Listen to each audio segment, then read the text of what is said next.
Hello दोस्तों, कैसे हैं आप लोग। तो काफ़ी बच्चों के कमेंट आ रहे थे कि सर मैथ की क्लास भी आप शुरू कर दीजिए। तो आज से आपकी मैथ की क्लास भी शुरू हो गई है। तो बाकी क्लासेस भी आपकी चल रही हैं और क्लासेस आपको बाकी की कैसी लग रही हैं कमेंट सेक्शन में ज़रूर बताया करें। और अगर वीडियो अच्छी लग रही है, कंटेंट आपको अच्छा लग रहा है, ठीक है, तो आप लोग लाइक ज़रूर किया करें और कमेंट भी किया करें, जिससे कि मैं मोटिवेट हो सकूं। मुझे पता भी चलेगा कि हाँ, आप लोगों को कंटेंट पसंद आ रहा है और किस प्रकार का आप लोगों को कंटेंट चाहिए वो भी आप लोग कमेंट में बताया करें। और पीडीएफ को प्राप्त करने के लिए आप हमारे टेलीग्राम चैनल से भी जुड़ सकते हैं, जिसका लिंक मैंने डिस्क्रिप्शन में दे दिया। तो बिना देरी के हम क्वेश्चन को शुरू करते हैं। ठीक है, कहता है कि क्वेश्चन नंबर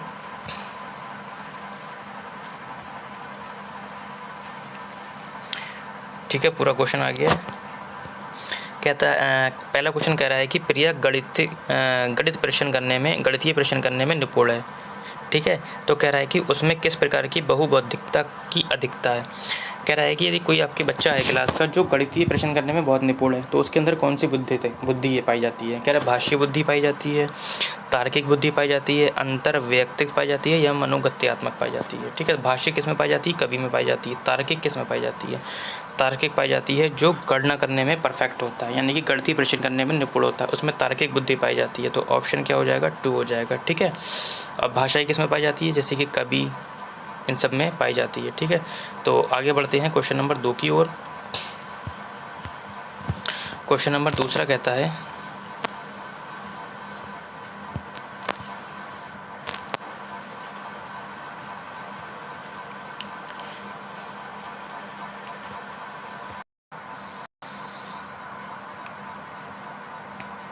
तो कह रहा है कि वस्तुनिष्ठ परीक्षण की सर्वाधिक महत्वपूर्ण विशेषता है, क्या है, विश्वसनीयता है, वैधता है, वस्तुनिष्ठता है या ये सभी है। ठीक है, तो इन सब की मैं एक बार व्याख्या कर देता हूँ तो आप लोगों को समझ में आ जाएगा। देखो, विश्वसनीयता किसे कहते हैं, यानी कि समान परिस्थितियों में समान परिणाम देना। समान परिस्थितियों में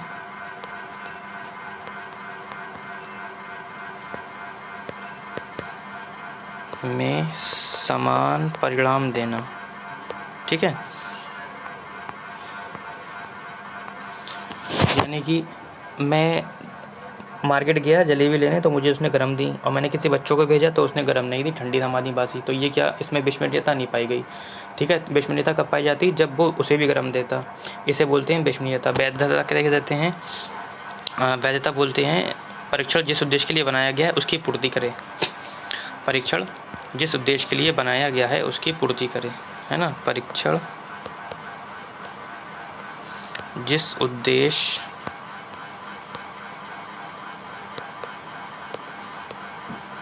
से बनाया गया है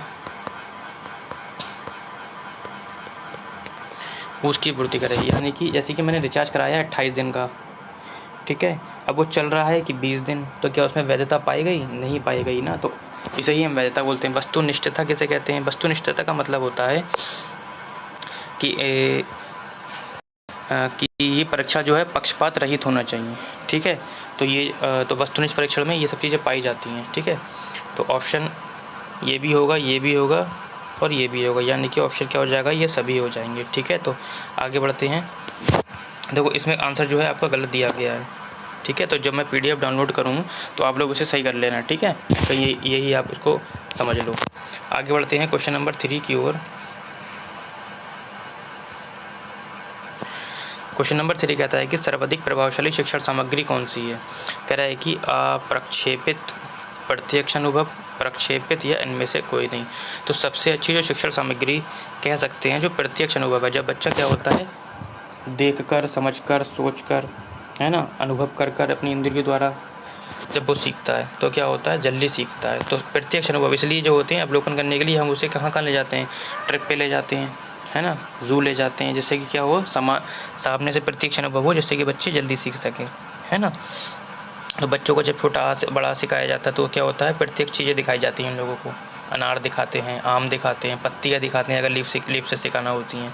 तो प्रत्यक्ष अनुभव से बच्चे क्या होते हैं, जल्दी सीखते हैं। तो उत्तर क्या हो जाएगा, 2, प्रत्यक्ष अनुभव। ठीक है, आगे बढ़ते हैं क्वेश्चन नंबर 4 की ओर।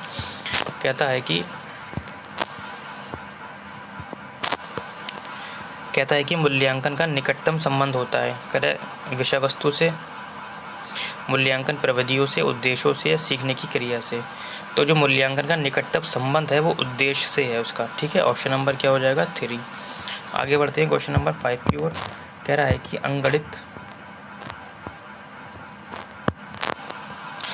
अंकगणित की 4 मूलभूत संक्रियाएं हैं। कह रहा है कि योग, भाग, परिणाम और क्षेत्रफल का ज्ञात कराना, परिकलन, संगणना, रचना, याद करना, समीकरण बनाना।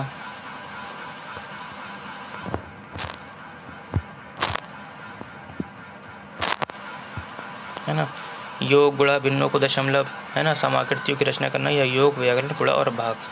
देखो, योग होता है, भाग होता है, क्षेत्रफल नहीं होता, परिकलन नहीं होता, योग होता है, गुणा होता है, भिन्न नहीं होता है।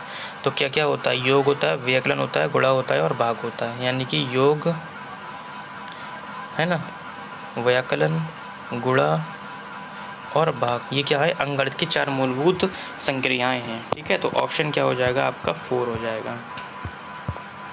आगे बढ़ते हैं क्वेश्चन नंबर 6 की ओर। क्वेश्चन नंबर 6 कहता है कि राष्ट्रीय पाठ्यचर्या की रूपरेखा 2005 के अनुसार विद्यालय में गणित शिक्षा का संकीर्ण उद्देश्य क्या होता है। तो आप लोगों को बताना है कि संकीर्ण उद्देश्य क्या होता है, ठीक है। तो मैं इसका थोड़ा सा लिख देता हूँ संकीर्ण उद्देश्य के बारे में, आप लोग स्क्रीनशॉट ले लेगा, ठीक है। तो संकीर्ण उद्देश्य क्या होता है ये देखते हैं। संकीर्ण उद्देश्य, देखो क्या क्या होता है।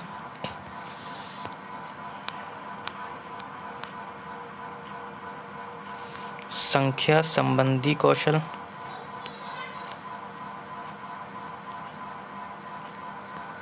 ठीक है, संख्या संबंधी कौशल का विकास। दूसरा पॉइंट है मापतोल की इकाई, मापतोल की इकाई से परिचित कराना।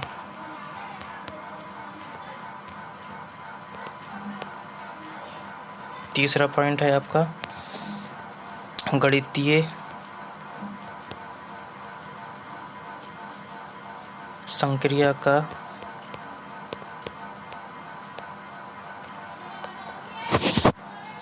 विकास, ठीक है। आप लोग स्क्रीनशॉट ले लीजिए, ठीक है, ले लिया, ठीक। आगे बढ़ते हैं, चौथा पॉइंट मूर्त से अमूर्त का विकास, ठीक है। 4 पॉइंट है, इसमें से कोई सा भी क्वेश्चन बन सकता है। तो ये 4 हैं, ठीक है, स्क्रीनशॉट ले लिया होगा आप लोगों ने। तो अब क्वेश्चन की तरफ आते हैं, ठीक है। तो संकीर्ण उद्देश्य क्या क्या होता है? संकीर्ण उद्देश्य होता है आपका संख्या संबंधी कौशल का विकास करना, है ना, मापतोल की इकाइयों के से परिचित कराना, गणितीय संक्रिया का विकास और मूर्त से अमूर्त धारणा का विकास कराना, ठीक है। तो अब देख लेते हैं ऑप्शन। संकीर्ण उद्देश्य बताना है, देखो कह रहा रैखिक बीजगणित, ऐसा तो मैंने नहीं बताया अभी। संख्यात्मक कौशल का विकास ये बताया मैंने, संख्या संबंधी कौशल, है ना। बीजगणित नहीं बताया, परिकलन नहीं बताया मैंने, ठीक है। ये किस में आते हैं? ये आते हैं उच्च प्राथमिक स्तर वाले पे। जब उसका क्वेश्चन आएगा तो उसके भी पॉइंट बता दूंगा, आप लोग जो है स्क्रीनशॉट लेते हुए चलें। तो उत्तर क्या हो जाएगा? संख्या संबंधी कौशल, ठीक है, ऑप्शन नंबर 2 हो जाएगा, ठीक है। आगे बढ़ते हैं क्वेश्चन नंबर 7 की ओर।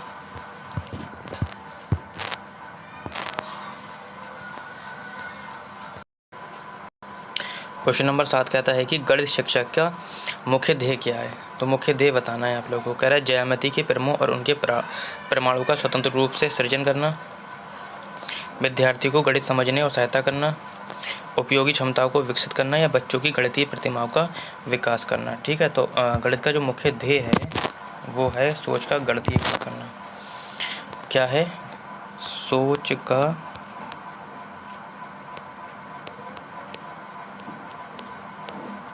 गणितीयकरण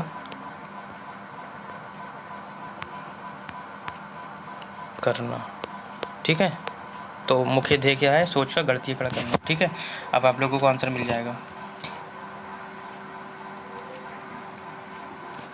देखो कह रहा है कि बच्चों की गणितीय प्रतिभाओं का विकास करना या सोचकर गणितीय करना बात एक ही है। ऑप्शन क्या हो जाएगा आपका 4 हो जाएगा। आगे बढ़ते हैं क्वेश्चन नंबर 8 की ओर। इंपॉर्टेंट क्वेश्चन है और आता है एक खुला अंत से और एक बंद अंत से आता है। ठीक है, कह रहा है निम्नलिखित में से कौन सा खुला अंत वाला क्वेश्चन है। ठीक है, एक बार समझ लीजिए खुला अंत वाला किसे कहते हैं, बंद अंत वाला किसे कहते हैं। ठीक, तो इधर लिख दो खुला अंत वाला, इधर लिख दो बंद अंत वाला। ठीक है, अब खुला अंत वाला क्या होता है, यानी कि ये समझो जिसके एक से ज़्यादा उत्तर हो, ये इसे बोलते हैं खुला अंत वाला। यानी कि इस तरीके से आगे भागना, सब तरफ भागना, ये होता है खुला अंत वाला। अब बंद अंत वाला क्या होता है, ये होता है बंद अंत वाला जो एक ही ओर आके टिक जाए, मतलब सब तरफ से आके इधर ही से टिक जाए, यहाँ पर आके टिक जाए। और खुला अंत वाला क्या होता है, सब बाहर तरफ से। अब जैसे एग्जांपल की ओर पर समझो, मैंने कहा कि 2 और 2 कितने होते हैं, तो एक ही जवाब आया ना, 2 और 2 कितने होते हैं, 4 होते हैं, तो ये हो गया बंद अंत वाला। अब मैंने कहा कि कितने और कितने 4 होते हैं, तो देखो भैया 1 + 3 4 होते हैं, 1 2 + 1 वो 2 4 होते हैं, 4 + 1 1 + 4। तो किस तरीके से देखो कितने उत्तर मिल रहे हैं बाहर, सब इस तरीके से जा रहे हैं बाहर। आप लोग समझ रहे हैं ना खुला अंत वाला किसे कहते हैं, बंद अंत वाला किसे कहते हैं, अब समझ गए होंगे आप लोग। यानी कि जिसके एक से अधिक उत्तर आए हैं वो खुला अंत वाला होगा, जैसे कि जिसके देखो सब बाहर निकल रहे हैं तीर।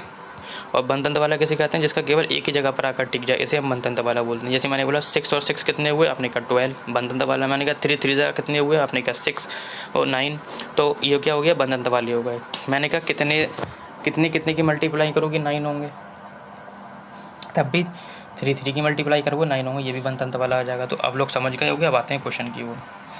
ठीक है, अब ऑप्शन देख लेते हैं। कह रहा है कि नीचे से काटते हुए चलते हैं ऑप्शन को। कह रहा है कि 15 × 3 का मान ज्ञात कीजिए। देखो एक ही उत्तर मिलेगा, 15 3 45। कह रहे हैं संख्या रेखा का मान ज्ञात करते हुए 3 बार 15 का मान बताइए। सिंपल है, बंद अंत वाला है, ये भी नहीं होगा, ये भी नहीं होगा। कह रहा है यदि कोई 2 संख्या लिखिए जिनका गुणनफल 45 हो, तो केवल 2 संख्या लिखना है। अगर वो ये कहता कि कुछ संख्या ऐसी संख्या बताओ जिसका गुणनफल 45 होता है, तो खुला अंत हो जाता। लेकिन उसने बोल दिया कि 2 संख्याएं लिखना, ये भी नहीं होगा। अब कह रहा है कि आप 15 को 3 से गुणा किस प्रकार कर देंगे, मतलब आप जो 15 की गुणा है 3 से किस प्रकार से कर सकते हैं। देखो एक तो 15 को 3 से मल्टीप्लाई कर दो, एक 3 को 15 से मल्टीप्लाई कर दो, 3 को 15 बार लिख दो इस तरीके से, और 15 को 3 बार लिख दो। तो देखो कई उत्तर मिल गए एक के, तो ये हो गया खुला अंत वाला प्रश्न। तो उत्तर क्या हो जाएगा आपका, पहला। ठीक है, उत्तर क्या हो जाएगा, पहला। आगे बढ़ते हैं क्वेश्चन नंबर 9 की ओर। कह रहा है कि उपलब्धि परीक्षण एवं नैतिक परीक्षण में अंतर क्या है। कह रहा है उद्देश्यों का, प्रकृति का, कठिनाइयों स्तर का। तो उत्तर क्या हो जाएगा, उद्देश्यों का। ठीक है, तो आज की क्लास आपको कैसी लगी कमेंट सेक्शन में ज़रूर बताएं। और PDF को प्राप्त करने के लिए आप हमारे टेलीग्राम चैनल से भी जुड़ सकते हैं, जिसका लिंक मैंने डिस्क्रिप्शन में दे दिया है।